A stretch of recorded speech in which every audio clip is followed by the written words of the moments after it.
Wanting to keep my podcast sponsorships and advertisements free, I stayed away from such options. Instead, earlier this year, an alternative appeared.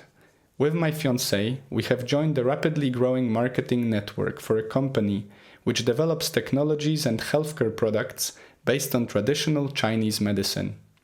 Instead of advertising products and services, I've decided to extend this opportunity to you. While this opportunity may not be for everyone and might still be unavailable in your country, I have no doubt that in time it could be, and therefore here we are. If you are looking for a side hustle, an alternative way of earning, and a space to grow as your own boss and manager, this program could be for you. Commission-based and fully remote, I believe it to be an opportunity for those who feel like a 9-to-5 model takes away too much of their life and isn't exactly worth their time. If you'd like to learn more, follow the link below. If your country is on the list, you're in. I look forward to working with you, and now, enjoy the show. Hello and welcome to the WSPodcast. My name is Wojciech Salski, I'll be your host for today. And before we begin, may I just remind you, if you find this podcast entertaining, useful, in any way, shape or form, then please make sure that you follow or subscribe on the channel that you're using, and that maybe you share it with a friend. Maybe you'd like to support us by putting it on social media and stuff as such. Otherwise, if you'd like to support the podcast in any other way, please follow the link below, and there are many options out there to choose from. So other than that, thank you so much for being here, thank you for listening, and I hope that this episode yet again will be one to both entice you to read more and potentially useful on your own self-development and wisdom searching journey. Now, today we will be discussing the wonderful book called Becoming Supernatural by Joe Dispenza. So, as you can see, the book is quite a large one. I was sent it by my dear friend Connor, who was actually on the podcast a few weeks back. I'm just about to finish it, but I thought I'll share it with you straight away. It's amazing, truly a work of art in terms of managing to meet the spiritual and the scientific, I guess, the physical.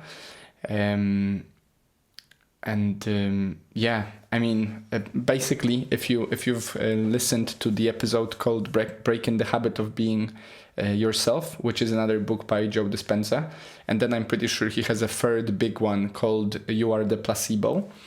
Joe Dispenza managed as a curious, spiritually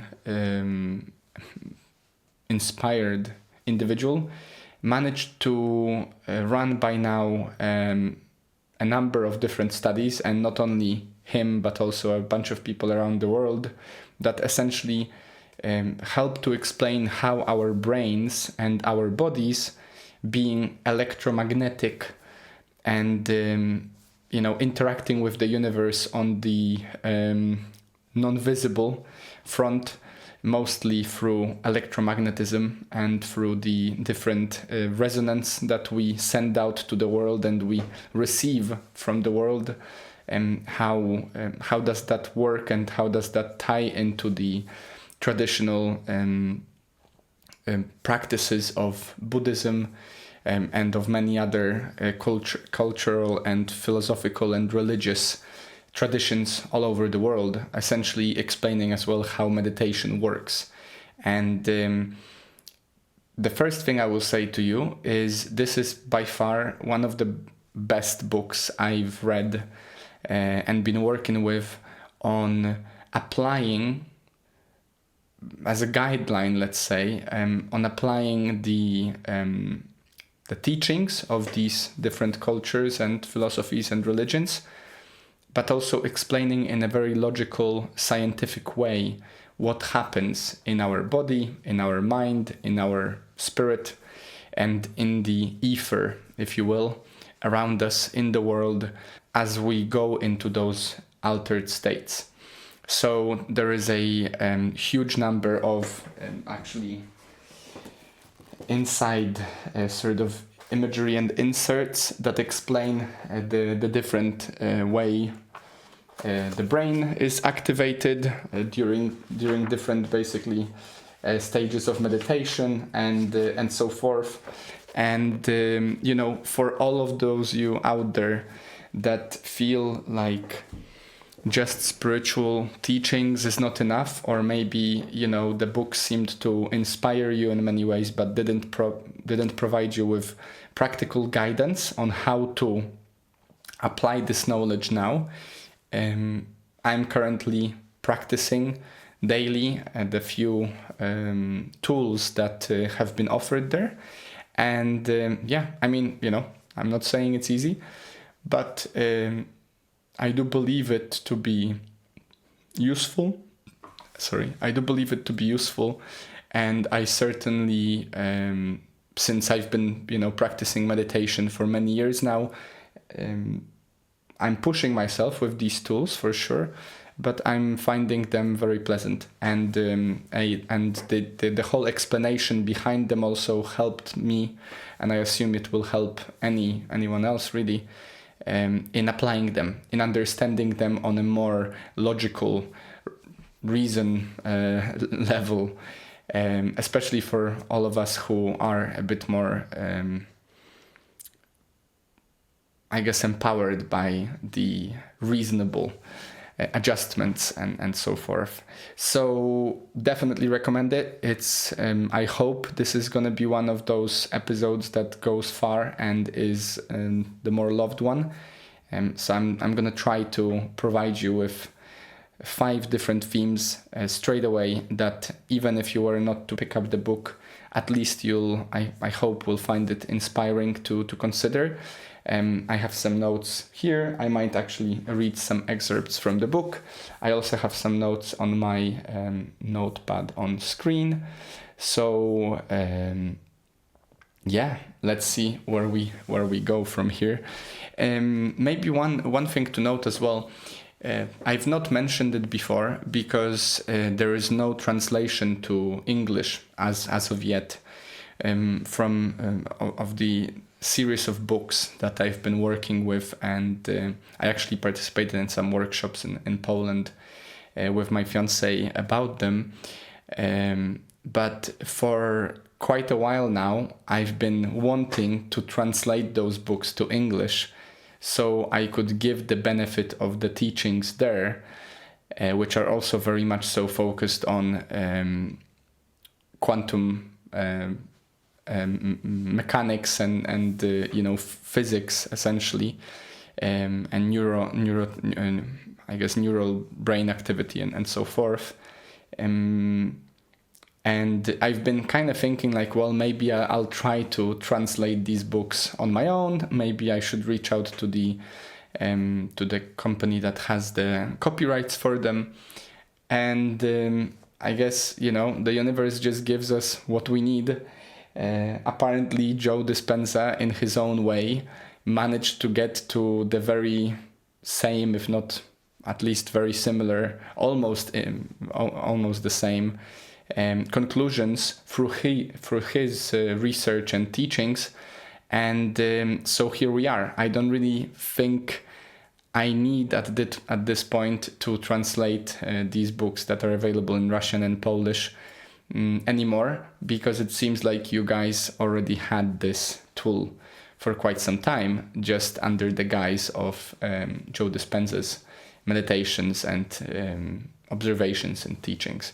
So let's see, maybe into the future we'll come back to that idea, but for the time being I think it's it just filled my heart to know that first of all it confirmed many of my reflections and sort of perception that it is something worthy as a theory and practice, but also of course, it warmed my heart to know that I have something to share with you straight away without the effort of trying to get some unknown entity grant me copyrights to be able to distribute the writings and translate them from Polish or from Russian to English and so forth. So let's see what happens next.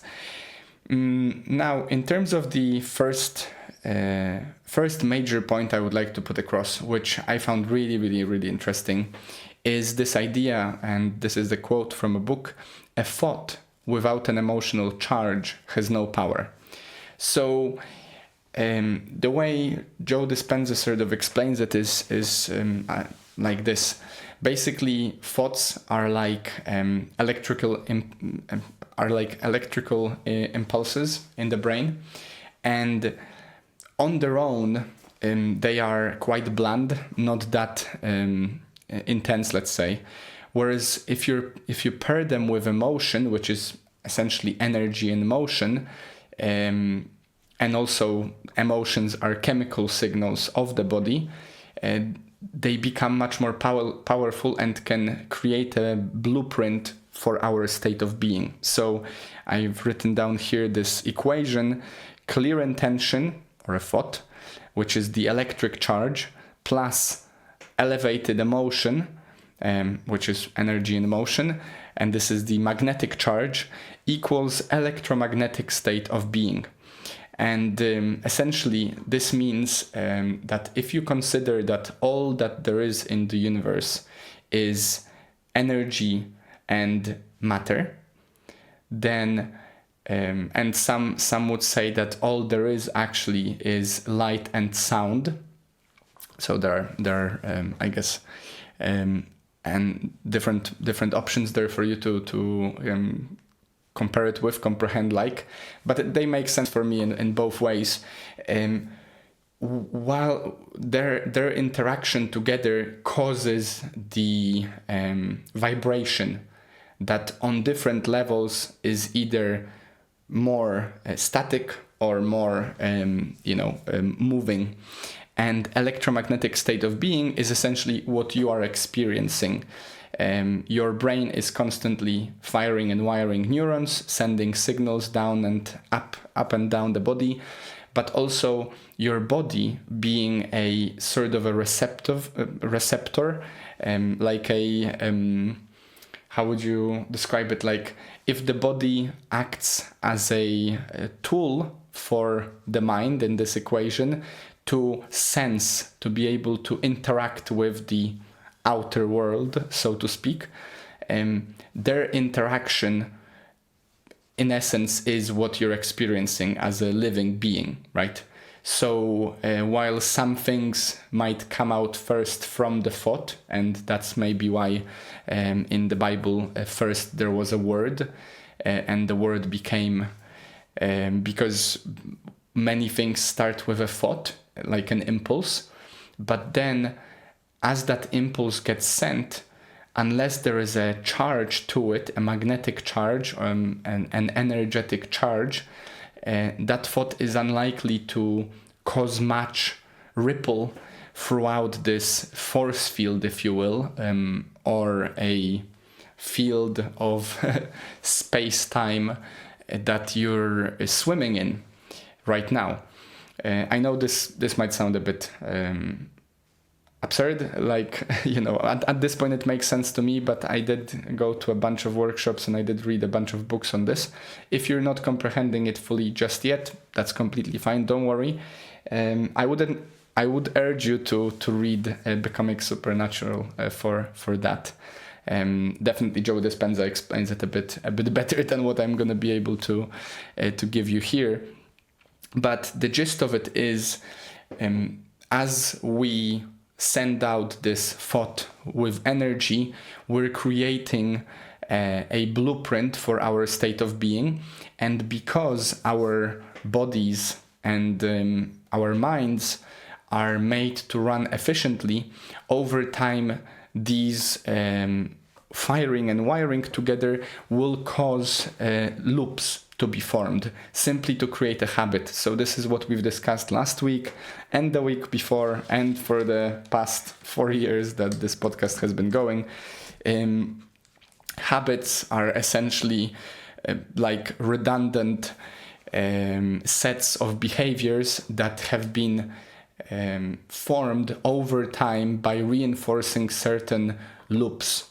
And obviously, if you remember this, the cycle of a habit being the cue, and then what was that called? There was a cue, a stimulus, a response, and a reward, right? So, of course, as we go through that loop of cue, stimuli, response, and reward, if you go over it long enough, often enough, consistently enough, it will become a hardwired set of behaviors. And what Joe Dispenza argues the most about is that, unfortunately, while we are very fortunate to be able to do this with our bodies and minds because they allow us to save some energy, you don't have to think every time very strongly on how to brush your teeth. You just brush your teeth. The problem is, though, if you allow your body and its habits to become the steering wheel of your day, which the majority of us do majority of the time, and we'll talk about it in a second, your mind stops being in charge of the body, rather your body is the one in charge of your mind, right? So if the electromagnetic state of being is what you experience, and what you experience is driven mostly, if not totally, by habits that have been developed and ingrained in your body, then essentially you become sort of like in a half-sleep state, because you're no longer conscious of what's going on. Your subconscious programs, habits, and sets of loops are driving your day. And a good rule of thumb to observe yourself, whether or not that's the case for you, is try to notice throughout your day and throughout your week, ideally over a bunch of days, how often are you fully present? So when I mean about being fully present, when I'm talking about it, it means being fully conscious of what's going on right here, right now, without either thinking of the past or looking into the future. So this might vary between you and me and others. For example, myself, I tend to, I'm much more of a future-oriented warrior than look into the past, reminiscing kind of guy. So, which some that are struggling to deal with their past might say, well, that's better, at least you're looking into the future. But from the standpoint of creating your state of being and being in charge of your day and of your life, it's not good either to be in the future or in the past, because you're taken away from the present. And as we know from The Power of Now, 7 Spiritual Laws of Success, and many other of these books, the present is all there is. And, I understand that this might also be quite abstract to comprehend, but if you think about it, there is only now in your life. In terms of where you live, there is only this moment, this eternal present. We've conceptualized time as a tool to make ourselves more effective in communication, more productive in our activity, and in a way to be able to both plan and understand what happened and what should happen in this space-time existence. Even though, if you think about it, time on its own, we have no proof that time on its own would exist. We perceive it subjectively, and if you think about it, we don't perceive time, we use time as a tool of perceiving the endless, constant now, right? So that's a bit of a mind-boggling gymnastics to start with. Now, coming back to the clear intention, elevated emotion, and electromagnetic state of being, an important thing here to note is, since it's all about signals in your brain and chemical changes in your body, this over time creates and impacts at all time really your state of being, your body. And there is this science of epigenetics. You might have heard about it when it comes to like changing people's irises colors, or maybe deciding whether your child's hair should be white or black. Essentially, epigenetics is the science of the changing of genes and expression of genes. And if you think of genes as something that leads like a footprint, a blueprint, if you will, of how your body should be into the future, because they express, in your genetic code, there is everything written about how your body should be or is.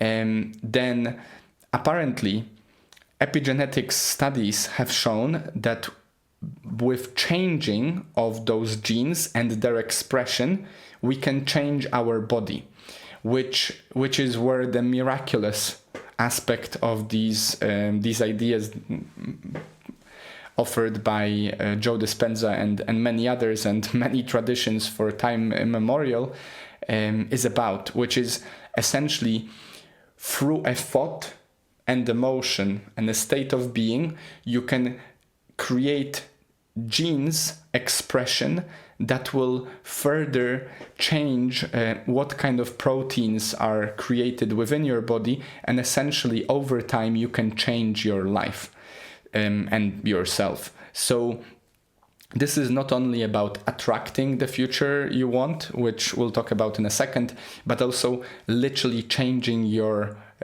body. Now, in terms of how it works, I don't want to delve into details because I don't think I have enough knowledge distilled to be able to make it available to you in a worthy manner. I think the best would be for you to read about it in the book.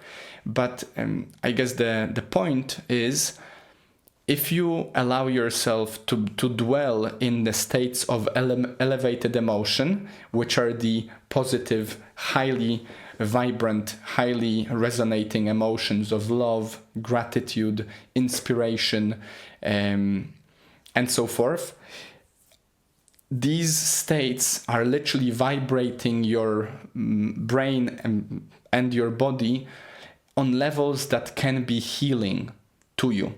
And there are multiple stories in the book of people basically curing themselves from some illnesses and changing their state of being, through which they managed to change their health, essentially. And not only. Now, the last thing I will say here before we go any further is, remember this cycle, right? So if over your day, your majority of your thoughts are negative, therefore they lead to majority of emotions being negative. And if you think that the body does not recognize the difference between emotional state and the actual experience, then essentially what you're doing, if you're dwelling on those negative emotions and having those negative thoughts, is you're reinforcing these loops. And they will send certain signals throughout the body. And for example, if you're constantly stressed, which is called chronic stress, which is one of the biggest killers these days in terms of our troubles we have with health, chronic stress over time can cause basically almost any kind of illness. And it is also one of those things that we seem to struggle the most in our day and age.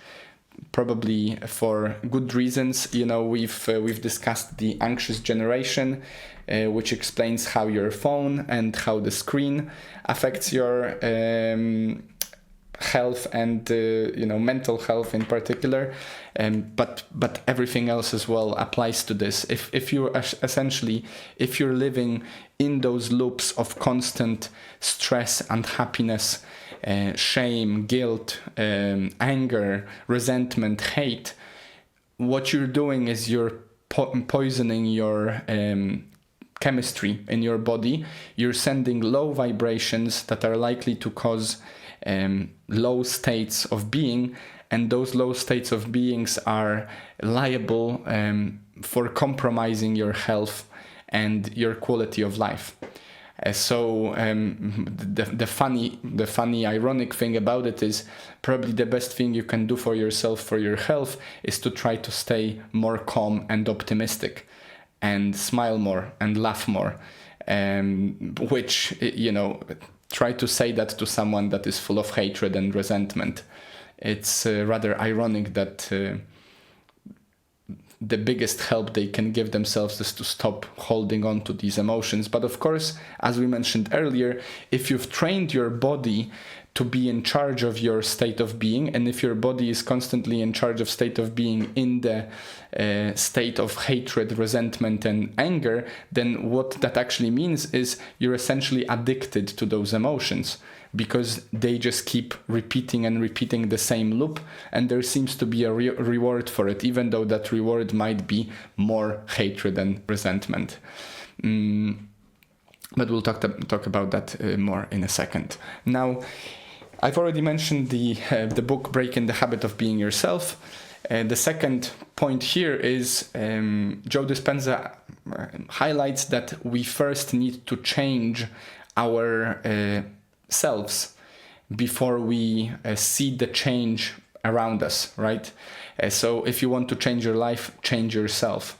And if you want to change your environment, the easiest way to change your environment is to start changing yourself, and your environment will change with you, because simply those ideas, thoughts, people, places that don't serve you, don't fit with your new being, will fall away, and those that do fit will be attracted towards you. You attract great things by becoming an attractive person. We've talked about that before. The quote here from the book is, "To change your personal reality, you have to change your personality." So your personality creates your personal reality. Where we are right now, where you are in life, in all of the aspects of your life, all comes down to your journey, your activities, your ways of being, basically to your personality, right? So if you are surrounded by upset, angry, hateful people, you must be getting some sort of benefit, I guess, a reward of a sort. Maybe it is a not real reward, but you might be lying to yourself effectively that it is the reward, which causes you to be around them. A good question to ask yourself is like, how did I get here, right? And of course, this is not about dwelling on our past mistakes, but it is about understanding that since I am where I am because of all that I am, then I have the agency to change where I am by changing who I am. And this is the basis of all the work that Joe Dispenza offers us in the book, and all the tools that are offered, all the different meditations and self-development tools focus on figuring out where I want to go, and as you figure out where you want to go, figuring out who do I need to become to get there, essentially. So if you think that yourself, me, Wojtek Salski, for example, is a set of memorized thoughts, feelings, and behaviors, as long as I keep running the same emotional program, I keep being locked in the past, right?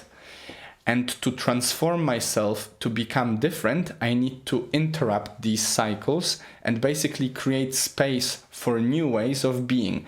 Think about it this way. When you're learning something new, a new skill, let's say you're picking up a new language, at the beginning, there is no blueprint in your body or in your brain, in your life, of these words of the new language and all of these aspects of becoming a person that, I don't know, speaks Spanish, for example.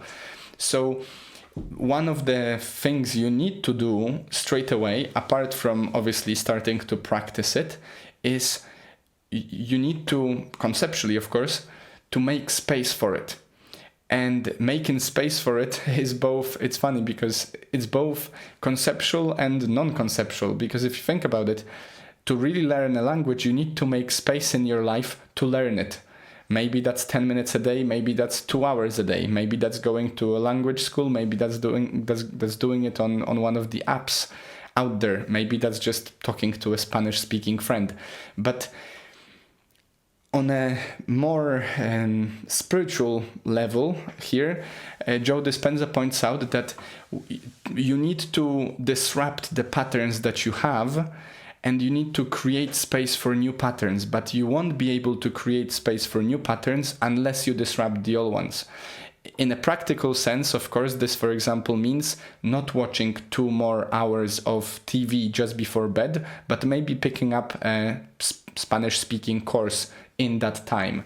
And in terms of the emotions and energy and emotion and your state of being, to interrupt these states, what you will have to do is you'll have to create for yourself an alternative state of being.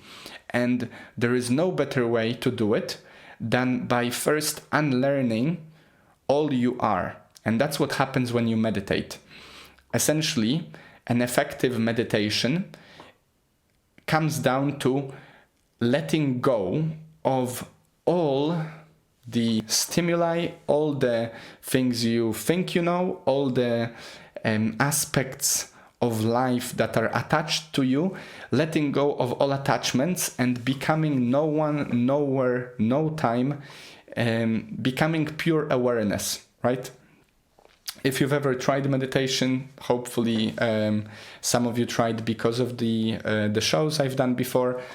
Hopefully some of you are still doing it. Maybe you're finding it as beneficial as I did and am still in my life. But I guess the first level of trying to meditate successfully is to get at peace with synchronizing yourself with the body. So that's why people point to the breath as being the anchor, right?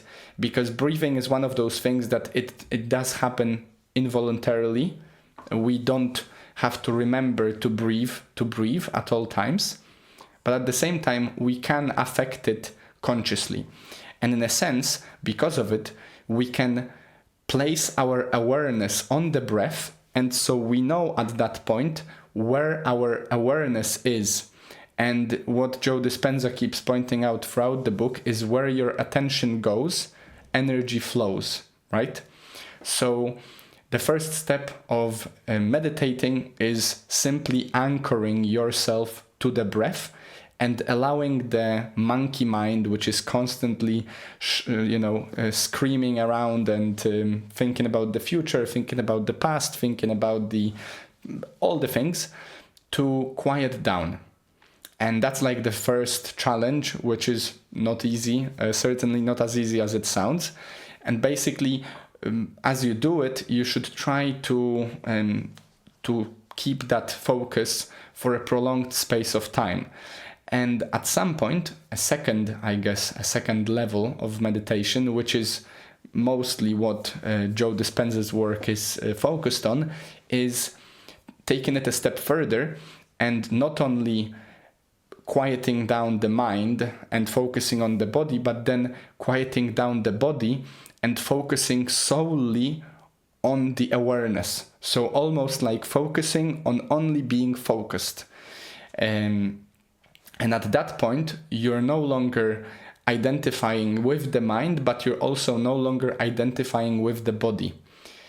And once you get there, that's basically what the author points to being the closest we can grasp to quantum field, which is the field of all possibilities, essentially the no time, no space, no nothingness space in our universe, I guess, in your soul.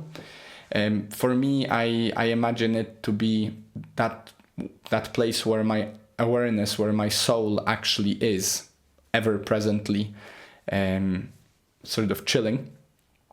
And in those places, we can start to make much deeper changes to our set of behaviors, because we no longer have those behaviors with us, right?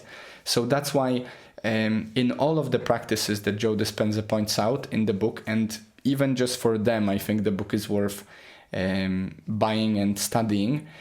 In that space where you are no one, nowhere, you can create your new self, right?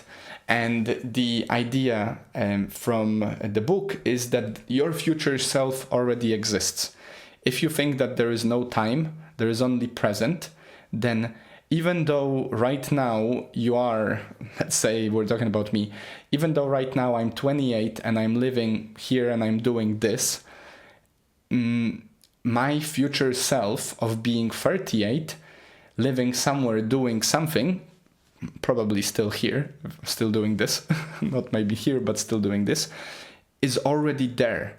And it is in that quantum field, the field of all possibilities, that future self is already there. And if you remember that the emotion is literally the experience for the body, then while you're in that elevated state where you are no one, where you are not attached to your mind and you're not attached to your body, as you bring up the states of emotion, the thoughts that you'd like to create in your life, maybe you start visualizing how you want your next 5 years to look like, or maybe you want to bring up how you're much healthier, how you're much more loving, how you're much more wealthy, whatever that is. According to Joe Dispenza, in those states, when our brains are quietened, when our subconscious is the closest to the conscious that it can be, in that quantum field, we can start creating our new reality. And we can start basically experiencing it, rehearsing it in advance to it actually taking place. And while it might sound absurd or potentially like cheating, essentially what we're doing is we're giving our attention, which is energy, to these states that we want to have more of in our life, rather than giving our attention to those loops that you've had or might still have of your past-based experiences that are holding you in the present. And this is about creating that space, right? So first, we move away from what we know, so we can create the space for the unknown. And then once we moved away, we decide what we would like to encounter in that unknown, and we start attracting it towards us by those elevated emotions that are vibrating on higher frequency and sending that positive, attractive energy into the quantum field. The quote here is, if you can imagine a future event in your mind, your brain has already changed to look like it's experienced it. Your mind and your body does not know the difference between you experiencing the emotional state and just thinking about it, and you experiencing the actual event and feeling it emotionally. Basically, neuroscience shows that the brain doesn't know the difference, and that's what people call visualizing or rehearsing, or mind rehearsing. And basically, as you combine those future-focused thoughts with elevated emotions of gratitude, and it's important to think about gratitude because gratitude is a sense of happiness and love, appreciation stemming from what has already happened. This is really crucial, and Joe Dispenza underlines it multiple times in the book.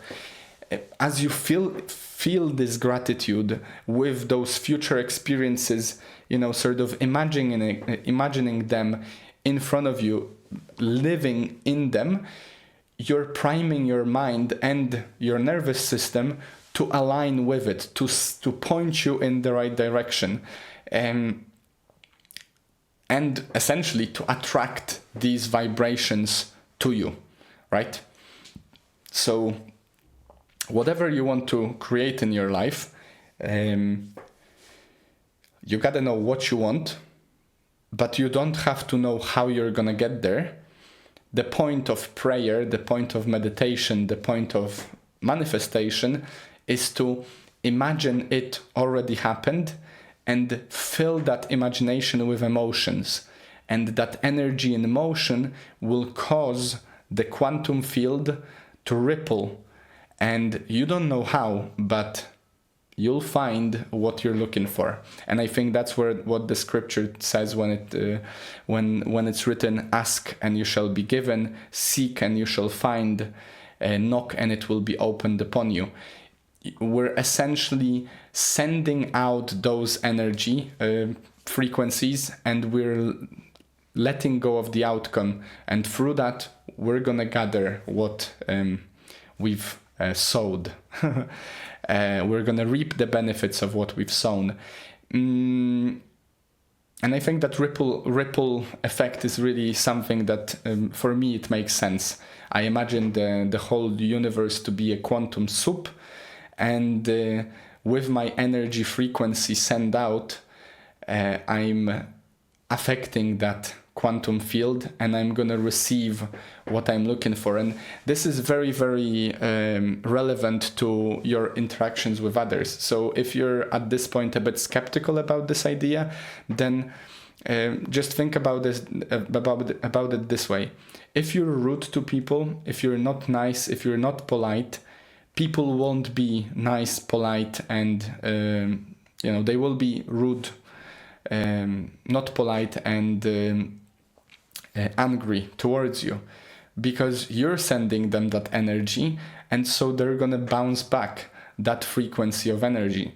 If you're being really kind, polite, peaceful, happy towards people, you'll see them being more happy, kind, polite and peaceful to you. It's just a matter of sending the right frequency. We all mirror one another at all times. That's simply how it works. Now, in terms of maybe a bit more abstract parts, and this is more from the different traditions of the East. You might know about the chakras, which are basically those areas in our body, those energy centers, which are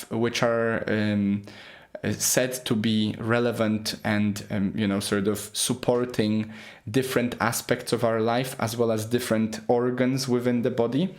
And according to Joe Dispenza, by blessing these energy centers, by meditating upon them, by reconnecting with them and essentially realigning them to work efficiently, top to bottom, in coherence, you can empower your energy and your body to be even more healthy, strong, and powerful, impactful, and abundant in this quantum field. So the quote here is, when your mind and heart are in coherence, you have access to the quantum field. This is really important. Apparently, in those elevated states of meditation, people have managed to place their brain waves and heart rhythm onto in harmony, which, as the heart being our magnetic charge center and the brain being our electric charge center, so the brain is responsible for thoughts and heart is said to be responsible for emotions, as these centers align and basically coherently play the same rhythm together, this on its own causes our body to go into a state of physiological balance, and it can be both supportive of your health and transformative, as well as mystical and spiritual in its experience. It's almost like this state of flow that we've discussed before, just through meditation and through syncing your two states of mind centers, let's say, your two energy centers, if you will. Now, our fifth point, and then I'll go find for you a few quotes to finish the episode with. Our fifth point, which I think is very crucial for us to address, is why is it really important to be in those elevated states of emotion versus in those lower states of emotion? And if you remember, one of the, I think still the second top episode of this show is my favorite book by David Hawkins called The Letting Go. And if you remember, I might actually place on over the screen the map of consciousness yet again. So I'll just take a note here. So yeah, in a second on the screen you'll find the map of consciousness I'm talking about. According to David Hawkins, different energy states which are associated to different emotions and different states of being are more or less energetically powerful in our universe, let's say. So it goes from the bottom to top. Shame, guilt, apathy, grief, fear, desire, anger, and pride. These are the energy states that are considered low and survival oriented. And according to Joe Dispenza, these are all the energy. These energy states are usually causing us trouble in the bottom three energy centers in the body. In the bottom three chakras, essentially. That's where they are stored. That's where they can sort of clog your energy drainage, and they can cause you discomfort, to say the least.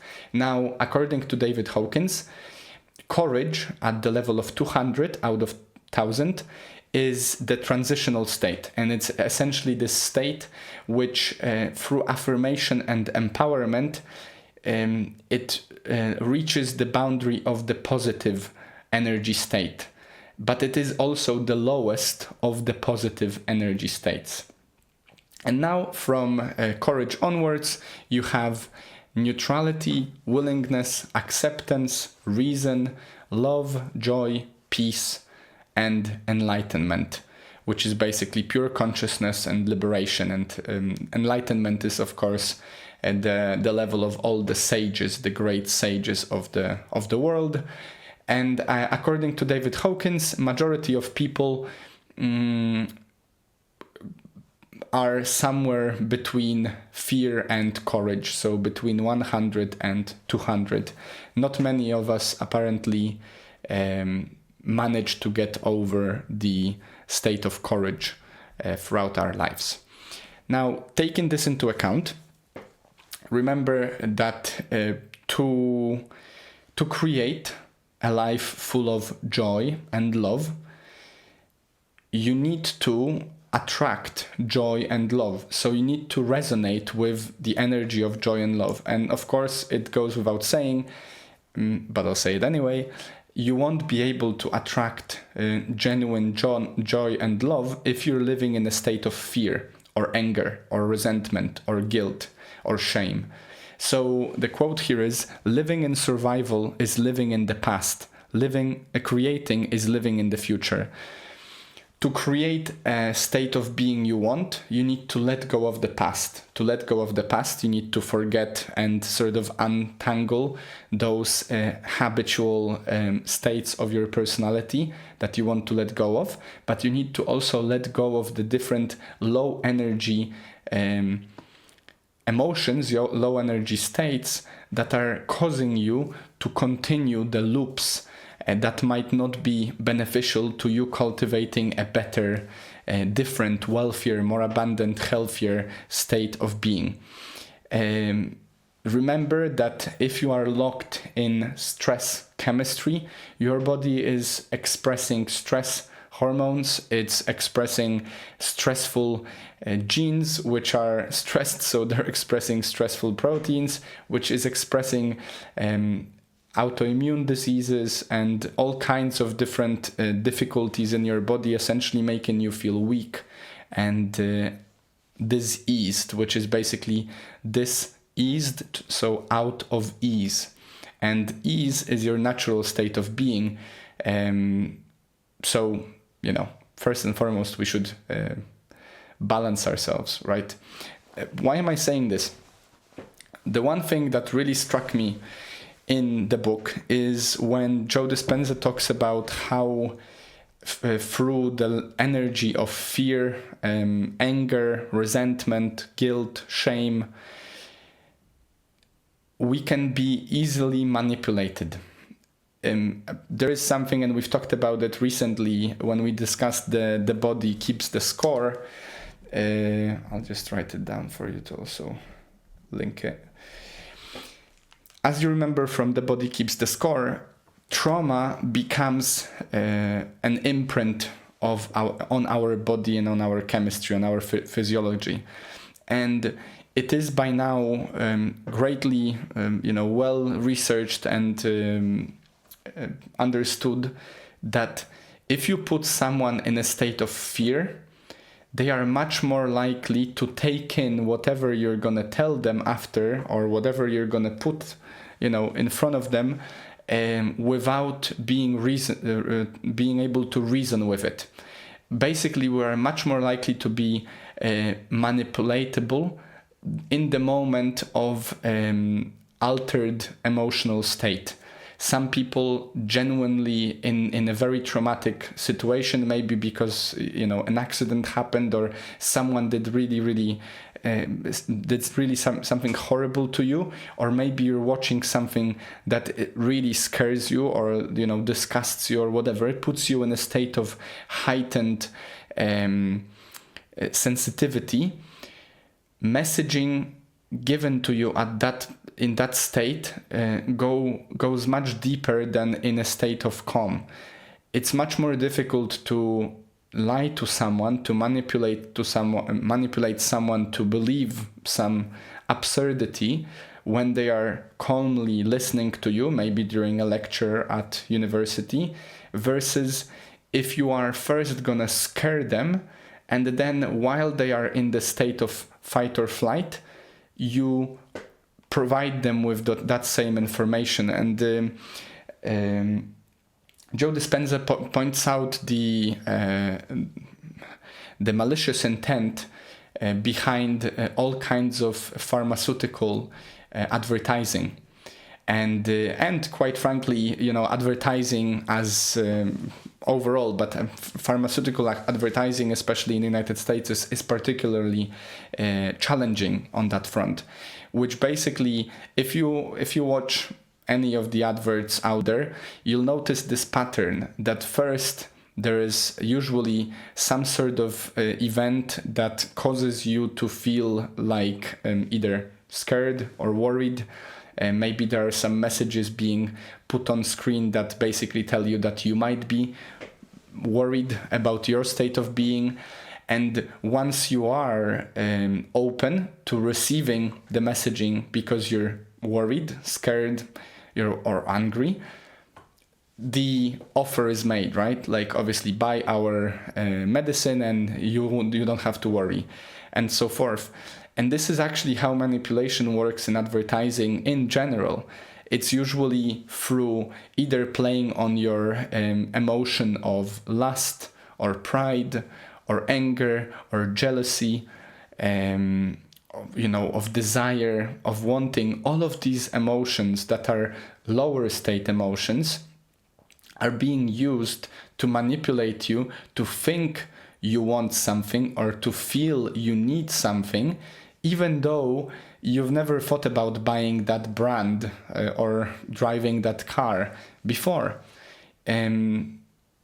Psychological, social engineering and psychological manipulation has been with us for generations now, and let us not lie to ourselves that it's not being progressive in the way that it becomes more and more efficient. Of course it does. It's research is done extensively to ensure that whatever whenever you go into the shop, you're gonna buy the things that they want you to buy. You're gonna feel a certain way. Some little tricks might be, for example, playing on your senses. So, if you go to a clothing store or a perfume shop, you'll notice that there is a certain scent in there that is pleasant to you. It is supposed to put you in a pleasant mood, because when you're at a pleasant mood, you're much more likely to spend more because you're happy. You're feeling the dopamine rush and the endorphin rush from that state of being. So if we think about it, if we remember this, and if we remember the map of consciousness I mentioned earlier, we can start to practice becoming more aware, more in tune, in touch with our state of being, and hopefully over time you'll become better at noticing when someone potentially is trying to manipulate you, or when your internal dialogue or a set of behaviors that has become a habit affects you to the point that you're not aware of what you're doing. You're not in charge. It's your body and your habit that is in charge. So yeah, I think this is by far the baseline to all of what we've discussed before.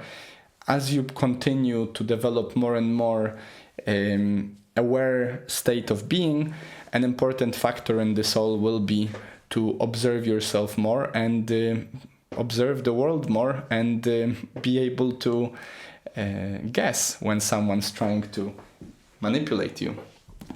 So now, before we finish, I'm just gonna read to you a few quotes, and one important thing that I did not mention before is this one. So apparently by the time we're in our mid-30s, majority of who we are is essentially already a set of habits.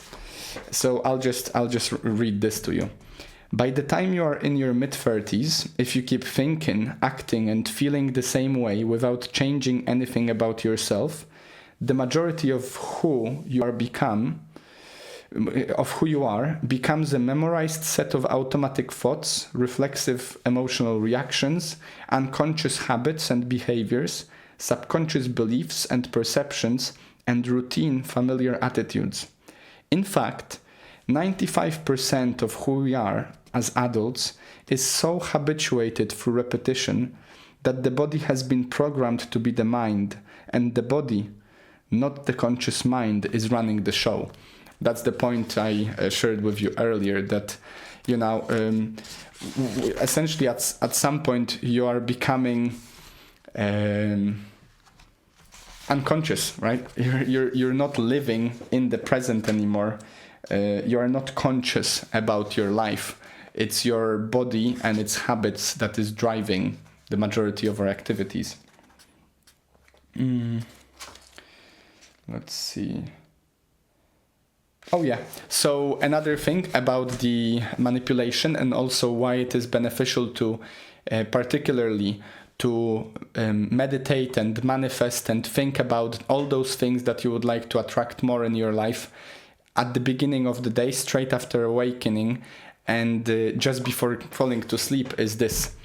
Because melatonin levels rise in response to darkness, and melatonin causes our brain waves to slow down in preparation for sleeping and dreaming, because our brain waves are moving from beta to alpha to theta to delta in the evening, people are less analytical and their subconscious window opens. So we are more suggestible in those late nights, late times of the day, as well as straight after awakening. And here Joe Dispenza actually mentions that is why this is a great moment for you to meditate or to manifest, or maybe to read to look at your mind map, or to look at your vision board, or discuss with your partner how exciting your future together will be. But a good rule of thumb, according to Joe Dispenza, is don't watch anything on television or on the internet, or participate in any mode of entertainment that you don't want to experience, not only before bed, but ever. Of course, maybe ever is a bit of an overstatement. From my perspective, I still enjoy watching movies that might frighten me a bit, or I still enjoy listening to conversation and so forth that can be a bit disturbing. But the point is, don't do it in those late night times, because that is exactly where you are even more potently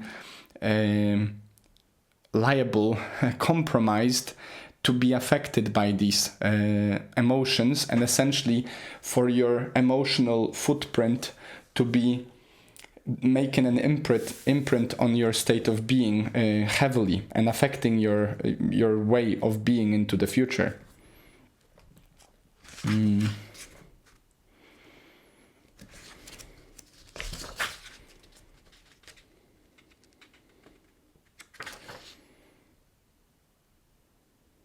Okay, and one final thing maybe to share with you.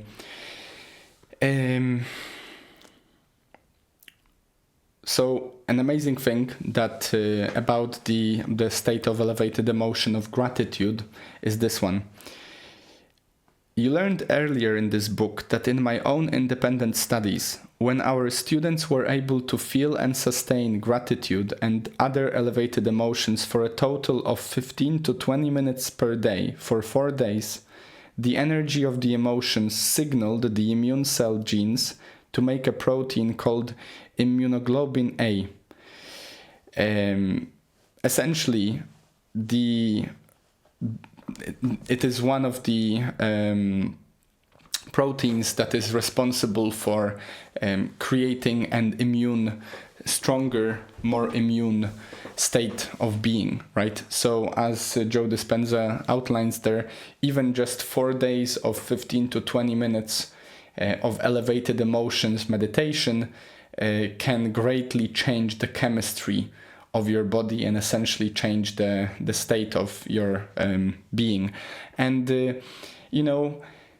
ever since COVID pandemic happened, I've been thinking it was always so initially it was very confusing for me that there was such a big push to scare us.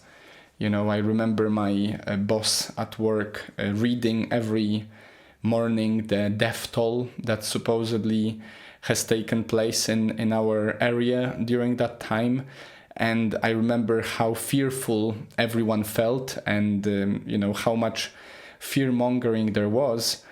And reading this and many other books since then, and realizing that it is through fear that they can control us, I would really urge you to rethink what you think about the events that are happening around the world. It is for a reason that the majority you see online or on TV is either fear-mongering or hate speech, or some sort of tragedy that is happening. And they used to say in the newspapers that if it bleeds, it leads, because we are much more receptive to emotional messaging. And unfortunately, being naturally risk averse and trying to stay safe, we are much more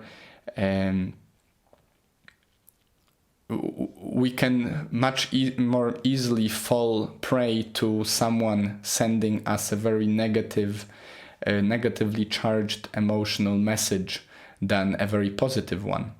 So the next time someone is telling you something, or the media is telling you something that scares you, just ask yourself, what could be the reason behind of that messaging, and don't take it, first of all, don't take it for granted that they are wishing you well. I think trust but verify, as they say in Bitcoin community.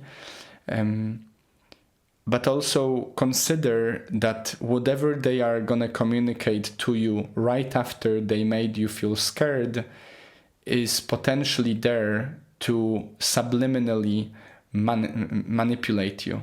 So be aware, if someone is trying to convince you to do something, but the tactic they take is they first made you feel scared or angry or, one of those low emotional, negative emotional states, then be aware, be wary of them and of what they're trying to do to you.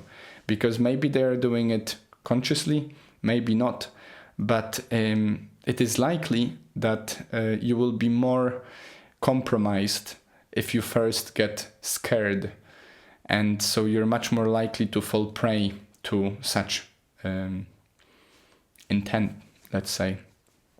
All right. Other than that, my invitation for you this week is going to be a very simple one.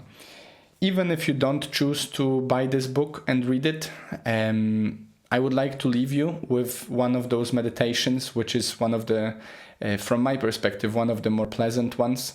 And it's the heart coherence meditation, which basically comes down to this. Sit down for 10-20 minutes. Make yourself a space for it. You can sit down in a lotus position on the floor, or maybe sit down up on the chair. Close your eyes and simply breathe in and out peacefully and focus on your heart. Try to hear your heart beating, and stay with that sensation for some time. It doesn't matter. It can be 5 minutes, can be 10 minutes.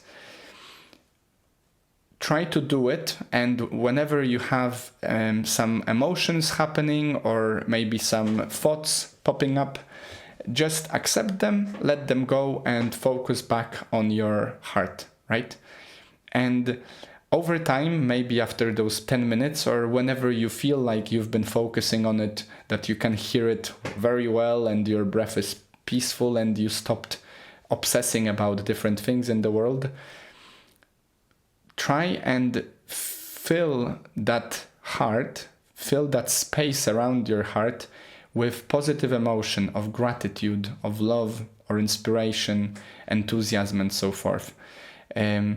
Basically bless your heart for what it does, for the fact that it beats without stopping through your life, and it basically keeps you alive. And try to do that every day for a week or potentially even longer, and see how you feel about it. The feeling of emotions, what I usually do is I try to imagine how I feel when I feel gratitude. It might not be so easy for you to begin with, but if you stay at it, if you try to focus on those positive emotions and keep them, as we know, where your attention goes, your energy flows. So when you're sending that energy to your heart with all those emotions positively, you are affecting your heart. You are affecting your heart coherence. And to finish off that meditation, one thing you can do is you can, at the very end of it, open it up. Imagine as if now it starts to shine forward and just flood the world with this light, with this love, with this gratitude from your heart. I think by far is one of the most pleasant meditations that I found in Joe Dispenza. Joe Dispenza's book, Becoming Supernatural, and it is also one of the easier ones to begin with. So, I challenge you to try it for a few days or a few weeks and see what happens. And ideally, let me know. Other than that, as per usual, thank you so much for listening. Make sure to subscribe to the channel wherever you are, whatever you're listening on. If you'd like to support the podcast in any other way, please follow the link below. There are some options there. And thank you for being here. All the gratitude goes out to you for your time. And I wish you a wonderful, wonderful week. Stay happy, stay healthy, and I'll see you next time.